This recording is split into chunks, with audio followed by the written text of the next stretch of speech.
Hi everybody, I'm Suzette Martinez Standring and welcome to It's All Right with Suzette. And for the next 30 minutes we're going to talk about the craft of writing and a great book by Laura Sinclair. And it's called Over 50, Overweight and Out of Breath, a year of going from super fat to super fit. And I have to tell you, it's a great, easy, quick read. And our author today is here with us to talk about the process of her book and what it's all about. So I want to thank you, Laura Sinclair, for being with us today. Thank you for having me. Well, you know, I read your book and I really got so much out of it. And I understand that you went from 190 pounds to your current weight of 110. Correct. And you had a pretty dramatic catalyst for all of that happening. So could you tell us about that? Sure. I was formerly a photojournalist for Gatehouse Media, and I was on assignment at the Hingham 4th of July fireworks on July 2nd, 2011. And while I was on assignment, I was getting some before fireworks shots, which celebration shots, and I saw 3 girls sitting up on the seawall. It was low tide, and I was down below, and I took a photo, and I liked it, but I knew I could do better. And I started to move to the left so that I could get more of their faces. And as I moved, I didn't realize that my right foot sandal had set in the low tide mud. And as I turned, I had my camera in my left hand, which is quite a heavy piece of equipment. And as I turned, I twisted my foot and I broke my leg in 3 places. Now you were taken to, you had surgery done. Yes, I did. And what did they do to your ankle? Well, first I went to South Shore, and because it was the holiday weekend and it was such a severe break, I was taken, while I feel divine intervention, I ended up at Brigham and Women's because they have a really great orthopedic trauma unit there. And basically what they did on July 4th, they operated and put 2 plates and 9 pins in my ankle. 2 plates and 9 pins? Yes. And you were pretty much through rehab. In the beginning, you couldn't put any weight on your foot whatsoever. And then you were in rehab. So the total process of getting back on your feet literally took 8 months. That is right. And during that period of time, you made a realization that being 190 pounds and 5'1" was not helping the situation. No, it wasn't. And in retrospect, as I was thinking about it, when I couldn't put any weight on my right foot for 3 months at all. And I knew, being overweight, that people wanted to visit and bring things. And when they bring things, they bring treats. And I knew, being a person, a self-described sugar addict, that as much as I liked that, I knew I was definitely going to add about 20 pounds onto my already heft, I guess you would say. And I decided right then and there that I would put out the edict that please do not bring treats, just come along and visit, I'd love to see you. And that was sort of the start of the journey of thinking in terms of, I better do something about this, because I had been overweight for 12 years. But prior to your putting on weight, and I think you said you put on something like 80 pounds over 12 years. Yes. But prior to that, you were a marathon runner. Yes, I was. I ran Big Sur, I ran New York and Boston Marathon, and I did them all in sub-4-hour times. And so your book is really about a journey into kind of a change, a transformation in your life. And you know, the pain that you describe and the struggle that you describe in your book after having broken your ankle in 3 places, you know, is pretty severe. And yet you say it was the greatest thing that ever happened to you. Yes. And I think that that's kind of an aspect of powerful, positive thinking. So could you talk a little bit about that? Yes, and I will say that the book is about how I lost the weight, but it's also about what you just said. It is about facing adversity and choosing to either look at it as a bad thing or look at it as a positive thing.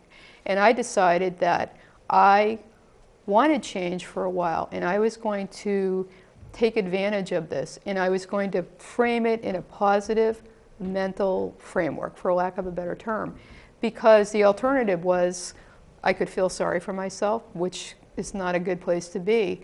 But also I knew that once I did that, events would start happening around me where I could make those changes. And it makes it a lot easier if you look at it as a good thing as opposed to being in a dark place. And it could have been. It doesn't mean that life was a breeze. It was very painful. On the other hand, if I didn't choose to be positive about it, then it could have been a million times worse. You know, this journey into losing weight, it's brought you a lot of positive things, a lot of positive changes in your life. You know, you grew up in Weymouth and you now live in Hingham. Recently you were speaking at the East Congregational Church in Milton. And, you know, now this brings you to becoming a motivational speaker. And so what I also loved about your book is how you used a lot of inner tools. You know, it wasn't just about, you know, dig in and get it done or, you know, bull through the hardship. You used a lot of really interesting inner tools, and one of them was affirmation. Can you talk about that? Yes. One of the things that I did is I would record my voice, and I would make statements about how I wanted to be, my goals, what I wanted to achieve. And I believe 100% that you state it in the present tense, like it's already happened. I weighed 190 pounds, but in my mind, because my goal was to weigh 110, I would say into a recorder, I weigh 110 pounds. My leg is healing really well. I will walk again. I will lose 80 pounds. I eat like a normal person. All those types of things, as if they've already happened. And what I would do is I would play it back before I'd go to sleep at night. And through subliminal messages, you're sort of in that dream state where things are starting to get into your subconscious. And it becomes your reality. And that was a big tool. And the other tool, I used visualization, but in a way that was a little bit different, where I would find a photograph that I liked, which wasn't easy. I am a photographer, but like most people, especially adults, being on the other side of the camera is a lot harder. And I found a photograph that I liked of myself from 1994, and I weighed most likely 110 pounds. I had just finished the Boston Marathon, and I put that photograph right in front of my computer, and then on the other side I put a picture of my X-ray with all the 9 pins and 2 plates. And every time I would go to the computer, which is a lot, I love technology, I would see that picture. And at first I was conscious of it. I would say, yes, that is how I want to look. But after a while, it is like someone flashing something in front of you constantly that you just block it out. Not block it, but you don't notice it as much. But it's right there. So you're constantly seeing it without seeing it.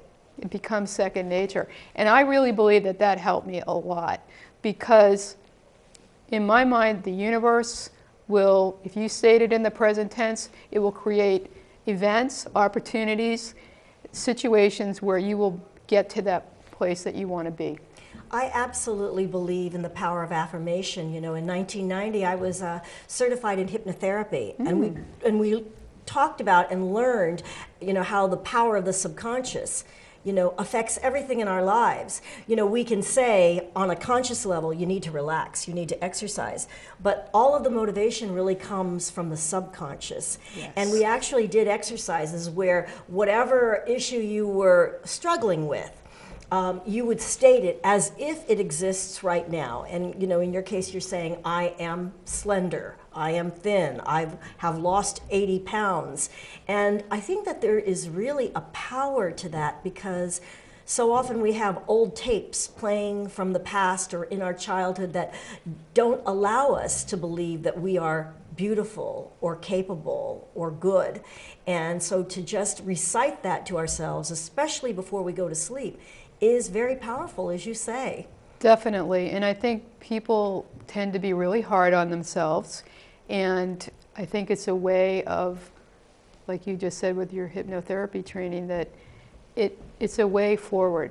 It's a way of not thinking that you're not enough, that you're not thin enough, that you don't like yourself. You can change that through these I believe, through using these techniques. Now, you also had another great tool in your book, which, by the way, I signed up for today, and it's called MyFitnessPal. You know, and anybody can look it up on the internet, MyFitnessPal, and, you know, talk about how that helped you. I would say that part and parcel that MyFitnessPal was probably the most important tool in the toolbox for actually losing the weight. Every time I give a presentation, I always ask people, how many people here know how many calories they should eat a day to maintain their current weight, or the weight that they would like to be? And usually there's maybe 2 or 3. For the most part, I had no idea how many calories I should be eating per day.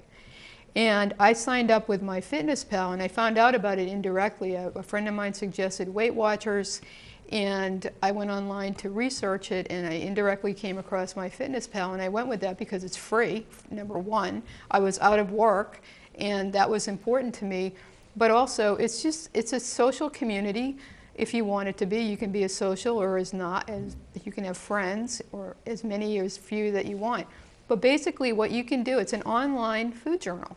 Mm-hmm. And they make it so easy. My base daily caloric intake was 1,330 calories, which really isn't that many calories. No. And you can also, when you work out, you add those on to to your daily caloric intake. But what's fabulous about it is that it's all through their algorithms. It all works. You plug in how much actual food you're eating. You weigh it. You plug it in, and it calculates everything for you. It's really great. And they have a worldwide community. People in Australia and England, the United States, and Spain, every place around. The thing about it is, it's not the only one. There are many others. Mm-hmm. There's Lose It, Spark People, Google has one. But I like this one because that's the one that came to me. And it's really easy. It's Yes. a great tool of awareness, you know. Before I saw you today, I decided, oh, well, I'm going to sign on. And, you know, okay, full public disclosure, I want to lose 10 pounds. And, you know, when you're this short, you and I are both short. You say Yes. you're 5'1", and I'm about 4'11". So, you know, you put on a few extra pounds, and everyone's asking you when you're due. So, you know, I thought, okay, I'm going to do this easy peasy. And, you know, for me, it was, I think, 20 calories a week and 350 calories to be burned through exercise a week for me to lose basically 2 pounds a week. Yes. Which I think is really doable. Very doable. But, you know, I really got inspired by, you know, your experience in the book. I think that just the personal power that you derive from knowing your number, and I always say to people, you're either going to love me or hate me for telling you this, because you will never eat something again without thinking about it. And that's what I always espouse, is you think about it, because it's all about choices. And all the foods that, you know, that are very tempting and things that we love are the ones that are packed with the most calories. And that you could eat lots of vegetables and fruits and protein and still probably have calories left over at the end of the day. But if you eat, I think the example I gave in the book was, I used to love sesame bagels, and that's 350 calories for a bagel. And there's absolutely no nutritional value in a bagel. And then I would put peanut butter on it, but I didn't measure how much peanut butter. Now, I can't remember the last time I had a bagel, but I eat peanut butter, but I measure out a tablespoon, and it's 95 calories. So that awareness, it works. Is it right up to the nth calorie-wise? There's probably a little room for, you know, marginal room for, not error, but just a little wiggle room there. But knowing how much is really powerful, and it's like the numbers don't lie. Mm-hmm. And for me, and the other thing that I would like to say is that I took the long view. I think that's where people get in trouble, is that I didn't say, I'm going to lose this in 2 months. I just said, however long it takes, I will stick with this. And because it took a year, I developed new habits. And those desires for foods that I used to eat regularly changed, and things that I eat today I wouldn't ever consider before. Mm-hmm. I wasn't ready for it. You know, Laura, I think that habits, especially bad habits, are very hard to change. And you know, you said you described yourself as a sugar addict, and everybody has bad habits that are ingrained. So I know that you were anxious to, you know, let go of a lot of this weight because of the pain you were in, and you didn't want to foresee, you know, experience more pain. But you know, what kind of advice do you have for people who, let's say they're late night eaters and they just don't even feel like their, you know, their evening is complete unless they gobble down some chips at 11 o'clock. So, you know, we have 2 minutes before the break. Maybe you can give a little advice on how do you go about it? Do you need some like life transforming reason to stick with it or break habits? I think you need to develop a compelling reason for why you want to lose weight. But for those people that want potato chips at night, okay, so at 11 o'clock at night, have some chips, but work it into your daily caloric intake if you have to have that. I still eat sugar. I just plan it out a couple of times a month. But the thing that, and I know we're going into the break, I think the thing that people should remember, especially when you're over 50, is that our bodies are changing quickly. And the whole point of, for me, is to develop more muscle, you don't develop as much cell tissue, cell growth as you had beforehand. So building that case for yourself, I don't want to spend all my time in doctors and hospital rooms and all that. I want to be so healthy, and technology is allowing us to live longer. So the question would be, do you want to be kept alive or do you want to live? That would be my thing. It's so, in answer to the question, you can have your chips at night, just don't eat a whole bag. Eat an ounce or two. Well, you know, in a little while, we're going to return to Laura Sinclair, and she's going to talk more about the process of writing her book, Over 50, Overweight and Out of Breath, a year of getting from super fat to super fit. And I have to tell you, it's a great book, and she has more wonderful insights to share with all of us today. So stay tuned. We'll be back right after the break.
Hi, everybody. Welcome back to It's All Right with Suzette. And our special guest today is Laura E. Sinclair. And we're talking about her fitness and diet book, Over 50, Overweight and Out of Breath, a year of going from super fat to super fit. But it's so much more than just exercise and diet. It's about a mindset, and it's very inspirational as well as practical. And, you know, in this segment, I wanted to ask you, I think that when a person gets into a whole new mindset and goes that journey into losing weight, I think that not only it's a matter of you physically changing, but people change towards you. And that can be for the good, and it can also be for the bad. And I don't think that enough people really talk about the sabotage involved when people start to feel insecure and a little, I guess they don't like how it might reflect on their own failure in losing weight or following through with goals. Have you found that to be true? I found a couple of instances where actually the relationship changed and we don't really see each other anymore. I would say for the most part that people treat you differently, but in a way that you probably wouldn't expect. I think overweight people are treated differently to begin with, but when you lose weight, all of a sudden, people are running up to you and complimenting you, especially when they knew you were, when you were 190 pounds. I've had total strangers come up to me and and say, I'm so proud of you for what you've done. Or one guy, he's my neighbor, and we hardly ever see each other. He rode his motorcycle down the street, and he's like, way to go, you know, all these things. And so on the positive side, people do treat you differently. And on the negative side, when you're overweight, it's an unfortunate fact of life and society that people do look at you differently. They judge you. They're human beings. I felt that when I was a photographer, and I would go to an event. And people, they draw their own conclusions until you start to speak with them, or you start taking their pictures and things like that. So yes, things do change, but sometimes for the better and sometimes not. That's true. And so I think it's all about an awareness, you know, that as many great things, and I do believe that it brings much more good and positivity into one's life, that one has to be mindful of the sabotage and the negativity also, you know. Yes. And of, you know, from friends who are probably, they love you and they're well-meaning, but in some ways they don't want their lives to change because you've dramatically changed. You know, well, here's an interesting point. My partner, Linda, she says it's got to be their idea. And I've had many people read the book, and they say, oh, that's really great, you wrote this book and all that. And they clearly wanted to lose weight. But I didn't say to them, so, have you started yet? What happens generally is that a few weeks, months, maybe even almost a year down the road, they start to make the changes. And it really has to come from them and not somebody saying, you need to lose 25 pounds. It really has to be their idea. I think that's really a very valuable point. And you know, let's talk about the process of your writing. You came to this realization about needing to lose weight when you broke your foot. But when did the idea for the book come about? At the same time, or? Probably a few months into, while I was recovering from my ankle injury, I had plenty of time to think. And then I was doing a lot of research and reading. I had plenty of time to read. And I started the realization that I was 55 at the time. I'm 58 now. And I thought, this is different now. I want to lose weight, but naturally I want to look good. I want to be thin. I want to feel good. But also I started thinking about the bigger picture that at 55 years old, I'm heading in towards late middle age into the following age period for that. And I thought it's a bigger thing than that. I was really a candidate for heart disease, stroke, diabetes, any of those chronic illnesses that creep up on us, and all of a sudden we realize it's too late. And I thought, I don't want to be that person, especially since I was an athlete before. Yes. And I decided that was a huge reason. So I started doing a lot of reading, a lot of research, and just thought, you know what? No one's really talking about this yet. And in 2011, the first baby boomers turned 65. And for the next 15 years, 10,000 baby boomers per day will be entering retirement. And that's huge. That's huge. Now, what was your process? Are you a morning person for writing, or you know, like how does it work? What's your biorhythm for writing? I am a morning person. Basically, what I do first thing is I get my workouts out of the way. Then I would sit down, I'd have some notes. I would sit down at my laptop and I would start typing. And you probably know this from being the author of your books, that once you start typing and writing, all of a sudden the floodgates open and your creative process and all these ideas start coming, and you better write them down, or if you don't, at least for me, they're gone. And that's what I did. I just sat down there in the morning. I'd write maybe an hour or two a day. That was my limit. But it wasn't the only time. I thought about it constantly. Yes. I was always on the lookout for ideas and information. Well, it's a very well-written book, and Thank it's you. an easy read and very inspiring. Now, how can people get a hold of your book? How can they buy it, and what's your website? My website is lauraesinclair.com, and the best place to get the book is to go to Amazon. and just type in either my last name or the first few words of the over 50, overweight and out of breath, and it will pop right up. And it's available in print as well as Kindle version. That's wonderful. Did you self-publish? Yes, I did. Okay, and how's that going for you? It's great. I realized that if I wanted to get this off the ground, I had to do it myself. And what I did, that in itself was a learning process, because once I got things together, a manuscript, the thing I had to do was the editing. And I probably edited it, had many people edit it. And that, plus I hired a designer, editor on Elance. Well, that's great. I want to thank you, Laura E. Sinclair, for being with us today. Please buy her book, Over 50, Overweight and Out of Breath, available on Amazon. And she is a motivational speaker with a very interesting personal story and lots of great ideas. And people can reach you through your website, www.lauraesinclair. So perhaps you'll be addressing groups, organizations, associations soon. Me too. Thank you for having me. Thanks so much. And thank you for joining us on It's All Right with Suzette. We'll see you the next time.